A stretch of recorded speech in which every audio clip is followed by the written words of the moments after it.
Okay. Would somebody read the next paragraph, please? The aftermath of Israel's War of Independence created Middle Eastern refugees. Approximately 850,000 Jewish refugees were forcibly expelled by Arab nations. The majority were subsequently granted Israeli citizenship and were no longer considered refugees. Okay, so you don't really hear about, Jewish refugees in the Middle East today, and the reason is that when they were driven out of the countries where they were living prior to Israel being back as a nation in the Middle East, most of them, not all of them, most of them settled in Israel, again became citizens of Israel, were assimilated in that culture, and no longer considered to be refugees, and of course some of them moved to the West as well. Okay, let's go on. At the same time, approximately 720,000 Palestinians became refugees. Some left Israel willingly, encouraged to leave by the Arab nations attacking Israel in 1948. Others fled or were driven out as a result of the fighting. Okay, so the differences of opinion about this, I mean, what percentage of the Palestinians left willingly, again, leading up to Israel's War of Independence, and how many were driven out as a result of the war. Why would they leave willingly? Well, here's an example of this, and hopefully I'll get this story mostly right. But our son Kalev's father-in-law, Aryeh, again, some of you know Aryeh, he was in the first Lebanon War, and that was in 1982. And he was an Israeli soldier, and at that time, so he was in Lebanon, I think he was in Beirut, and he met a Palestinian there. And the Palestinian said to him, "I've been here for 2 weeks." And Aryeh, I'm sure, looked at him and sort of wondered, what in the heck are you talking about? Because really 35 years prior to that the Palestinians left Israel, and some of them went to Lebanon. And so Aryeh looked at him and said, "Well, what do you mean 2 weeks?" And he said, "Well, I used to live in the area of Haifa, and a boat, from Lebanon came down there and said to the Palestinians, you need to get on the boat, go up to Lebanon, get out of the way, because we're going to attack Israel again when it's founded, and we're going to drive the Jews into the sea, and 2 weeks later you can come back and not only just have whatever land you had before, you can have the whole thing." And by the way, at that point, again, Israel was saying to the Palestinians, stay. They were encouraging the Palestinians to stay and just become citizens of Israel. But the Palestinians that left at that point, again, whether driven out, by the fighting or else left willingly, lost their lands. And so that's the reason. Basically, the surrounding Arab nations said, look, we're going to wipe them out, get out of the way, so you guys aren't hurt in the conflict, then you can come back and have the land, but it never happened. Okay, let's go on. Since World War II, there have been more than 50 million refugees worldwide. Almost all have been resettled successfully, but the Arab Muslim nations of the Middle East, representing 330 million people and possessing massive oil wealth, have failed to absorb 720,000 Palestinian Arab refugees during a period of more than 60 years. The perpetuation of the Palestinian refugee status and their consequent suffering has been intentional, as evidenced by the 1959 Arab League resolution to deny citizenship to Palestinian Arabs in their host countries. In these countries, the Palestinians are denied the right to vote, to own land, to study in public schools, and to access medical care. Okay, so, of these 720,000 Palestinians, again, that became refugees at this point, what we just read, 50 million refugees have been resettled around the world since World War II. But these Palestinian refugees that, again, have gone to surrounding nations in the Middle East, these Arab nations, are still considered to be refugees. I mean, we're talking about 3 generations of Palestinians that are refugees in the surrounding Arab nations. Why? Why do you think, again, the reason for that is that the Arab League came together and said, you know what? We are not going to grant citizenship to these Palestinians that are living in our countries. And think about this. Even though they share the same language, for the most part, the same religion and the same culture, they're still not allowing these Palestinians to become citizens in their countries. Why would they do that? And by the way, some of these Palestinians are living in refugee camps. 3 generations of Palestinians living in refugee camps in horrible surroundings and circumstances. In fact, in Lebanon, my understanding is that the Palestinians can't even leave those refugee camps without special permission from the government. Because they're supposed to be occupying Israel. Well, okay, they think, they're supposed to be in Israel. Could somebody expand on that? Well, they perpetuate this understanding that Israel's the source of the problem. They can continue to kind of always have a reason to be in conflict with Israel. Well, yes. I mean, again, it's to make Israel look bad. So you keep these Palestinians, in horrible surroundings. Then you point to them and say, look at all the suffering, the Palestinians, and they are really suffering. It's terrible, terrible circumstances. Who's to blame? Israel is to blame. And the other thing that's interesting about this is that, well, you know what, rather than me explain it, I'm going to let you read it, and then I will talk about it after that. So let's keep going. This situation is further perpetuated by the UN, which has created two refugee agencies, the UNHCR and UNRWA. The UNHCR serves all refugees worldwide except the Palestinians. The UNRWA only serves the Palestinians. Okay, we talked about them before. So those are the two agencies. One, again, to serve the needs of all the refugees in the world. The other one, just the Palestinians. Let's see the difference. Would somebody read that, please? The mandate of the UNHCR is to help refugees to be assimilated in their host countries. This mandate has been and is being applied to refugees from Germany, Poland, Ukraine, Hungary, Czechoslovakia, Vietnam, Chile, El Salvador, Bosnia, Croatia, Sudan, Burma, Afghanistan, Iraq, Syria, Colombia, Congo, Eritrea, and China. The UNHCR does not grandfather refugee status. Okay, what does that mean? That means that, let's say a refugee from Syria comes to the United States. They're a refugee. They're driven out of Syria. They come to the United States. They gain U.S. citizenship. Well, at that point, they cease to be a refugee. They're not considered a refugee anymore because they've been, again, assimilated in another country and they're a citizen of another country. Then, if that Syrian who is now a U.S. citizen has a child, the child is not considered a refugee because they're a U.S. citizen, grandchild, not a refugee because they're a U.S. citizen. However, let's go to the Palestinians. UNRWA, or UNRWA, grandfathers refugee status by recognizing all the descendants of Palestinian refugees as refugees until they are resettled within the border of Israel.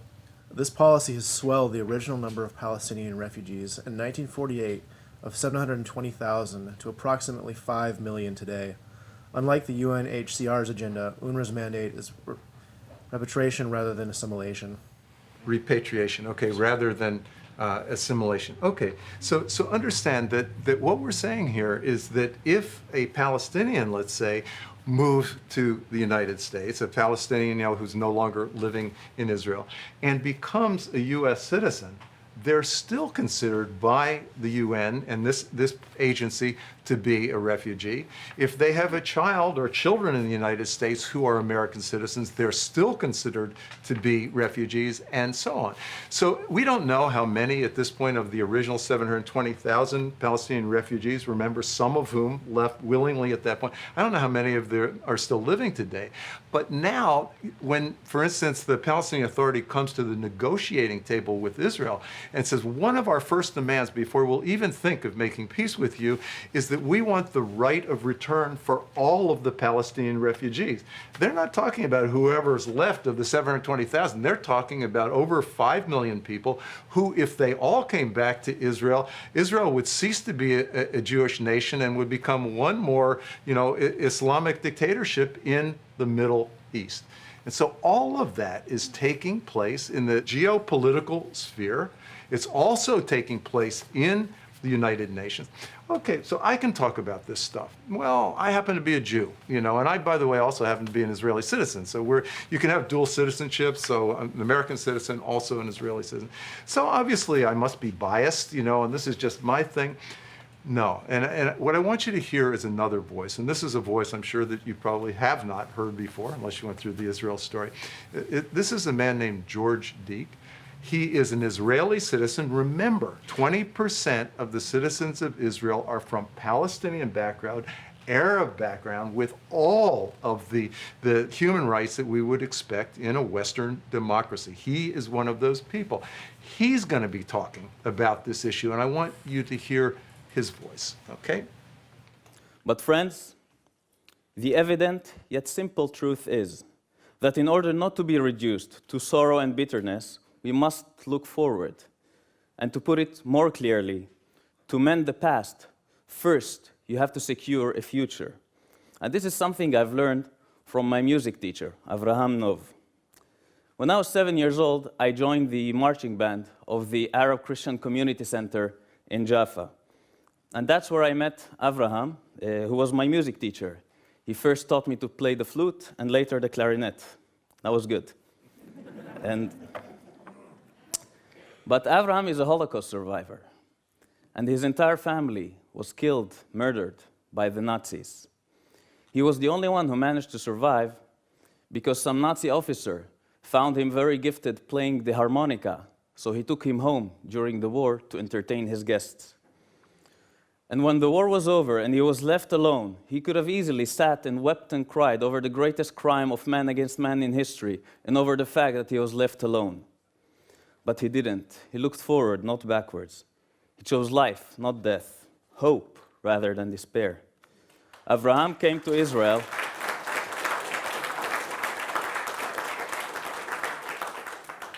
Avraham came to Israel. He got married. He built a family. And he started teaching the same thing that saved his life, music. He became the music teacher of hundreds and thousands of children all over the country. And when he saw the tension between Arabs and Jews in Israel, this Holocaust survivor decided to teach hope through music to hundreds of Arab children like me.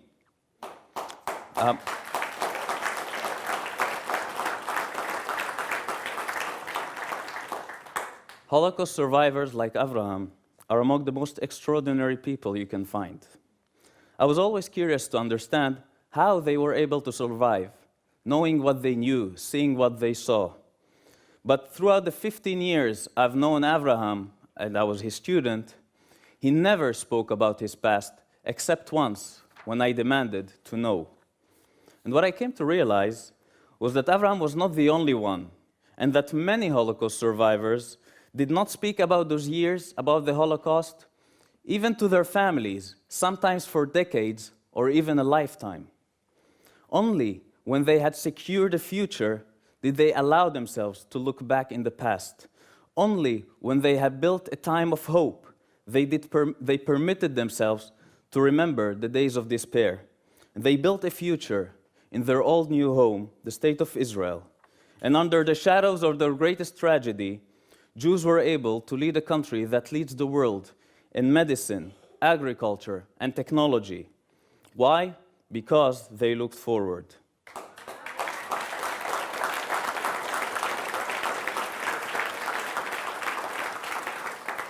Friends, this is a lesson to every nation that wishes to overcome a tragedy, including the Palestinians.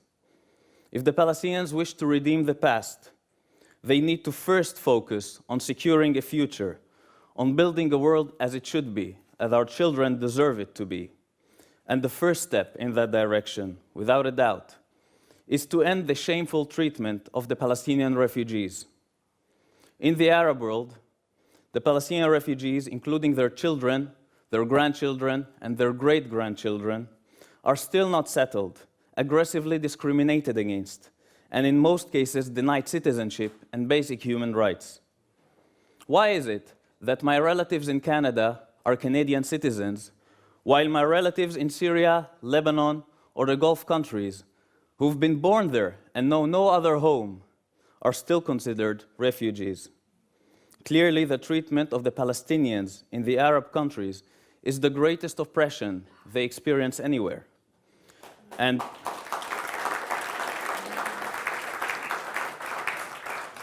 the collaborators in this crime are no other than the international community and the United Nations. Rather than doing its job and help the refugees build a life, the international community is feeding the narrative of victimhood. While there is one UN agency in charge of all the refugees in the world, the UNHCR, another agency was established to deal only with the Palestinian ones, UNRWA, UNRWA. This is no coincidence. While the goal of the UNHCR is to help refugees establish a new home, establish a future, and end their status as refugees, the goal of UNRWA is exactly opposite: to preserve their status as refugees and prevent them from being able to start new lives. The international community cannot seriously expect the refugee problem to be solved when it is collaborating with the Arab world in treating the refugees as political pawns, denying them the basic rights they deserve. Wherever the Palestinian refugees were granted equal rights, they prospered and contributed to their society, in South America, in the US, and even in Israel. In fact, Israel was one of the few countries that automatically gave full citizenship and equality for all the Palestinians in it after 48. And we see the results. Despite all the challenges, the Arab citizens of Israel built a future. Israeli Arabs are the most educated Arabs in the world, with the best living standards and opportunities in the region. Arabs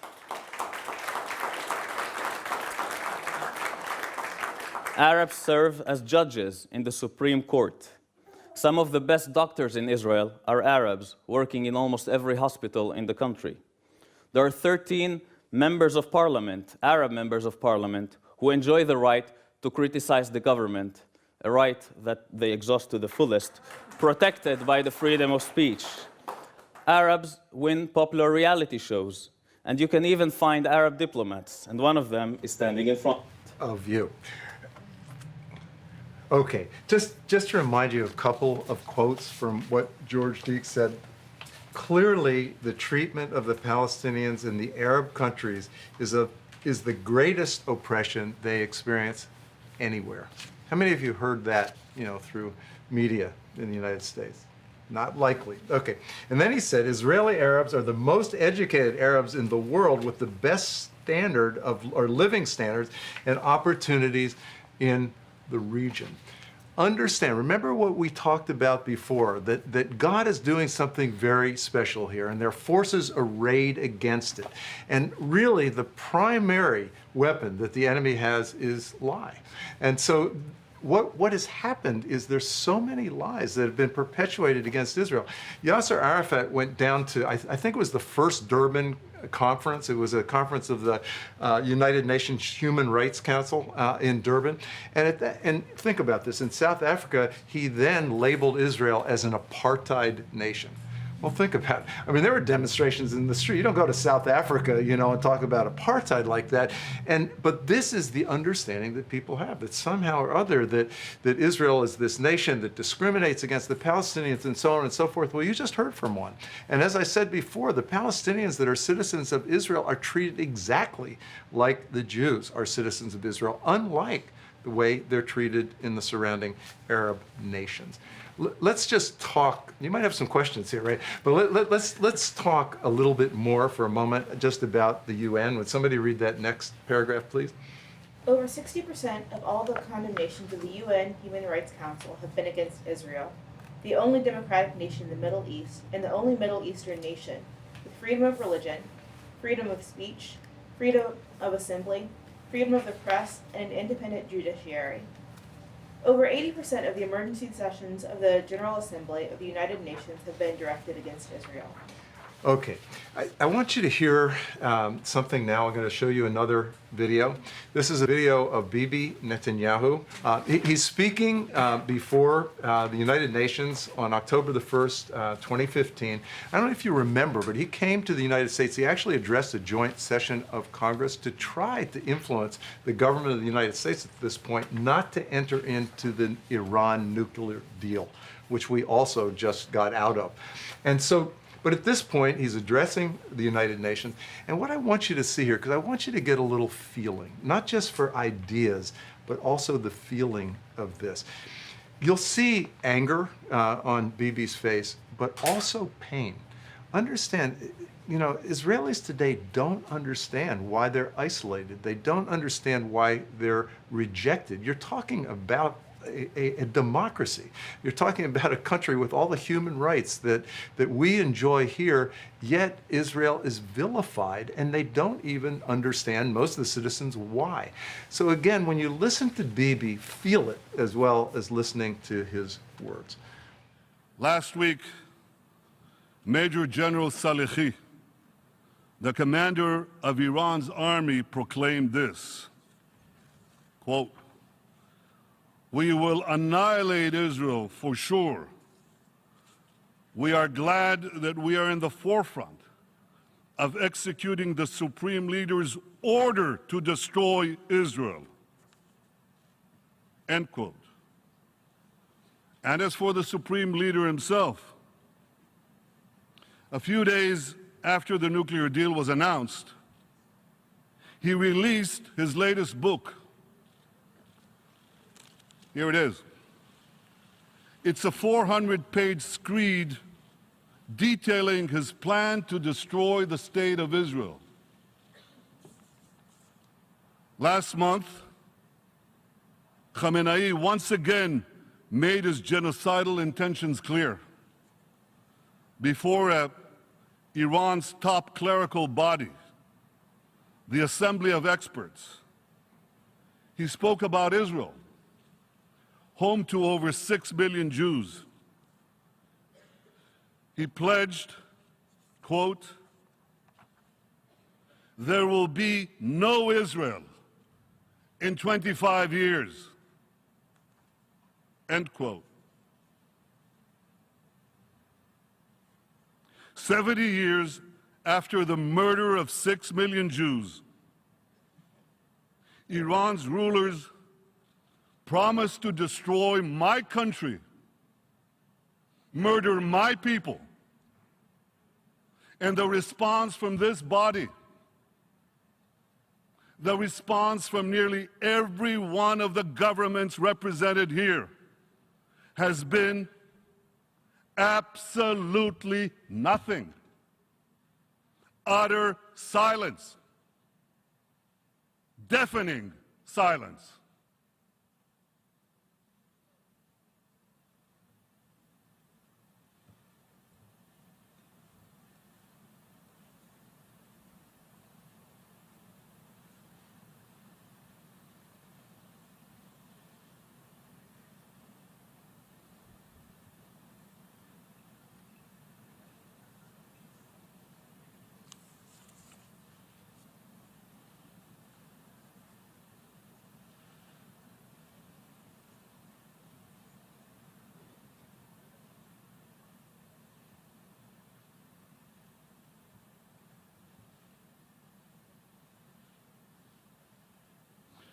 Perhaps you can now understand why Israel is not joining you in celebrating this deal. If Iran's rulers were working to destroy your countries, perhaps you'd be less enthusiastic about the deal. If Iran's terror proxies were firing thousands of rockets at your cities, perhaps you'd be more measured in your praise. And if this deal were unleashing a nuclear arms race in your neighborhood, perhaps you'd be more reluctant to celebrate.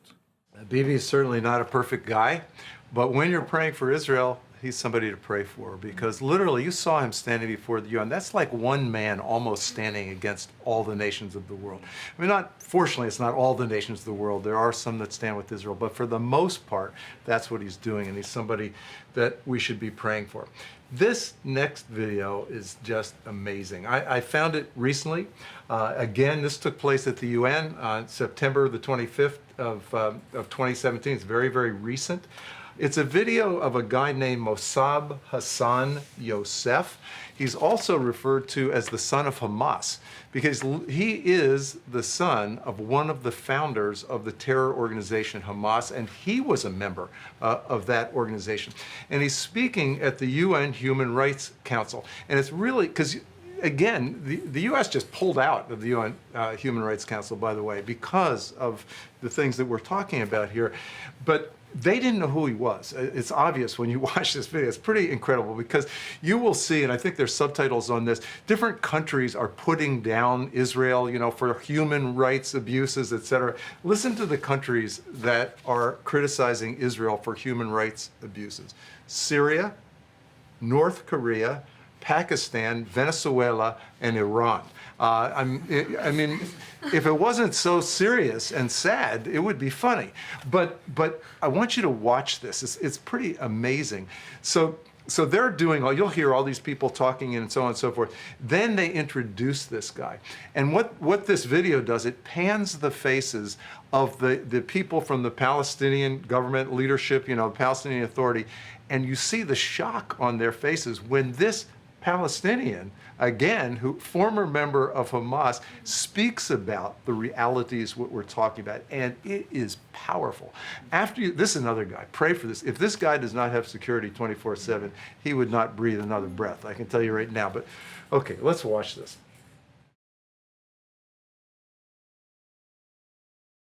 Israel, the occupying power, continues with its colonial policy and its daily violations. It continues to abuse, to arbitrarily detain, to carry out ethnic cleansing, steal land and natural resources, uproot trees, steal money, Israeli activity to Judaize Jerusalem, demolition of homes, confiscation of land and property, spoiling of natural resources. Racist violations perpetrated by Israel. Israel continues to commit various forms of human rights violations in Palestine. Israel, the occupying power, is advancing in its efforts of mass colonization and continued apartheid. Put an end to this colonialist regime. Apartheid, atrocities and massive destruction inflicted on the Palestinian people. War crimes, crimes against humanity, ethnic cleansing and state terror.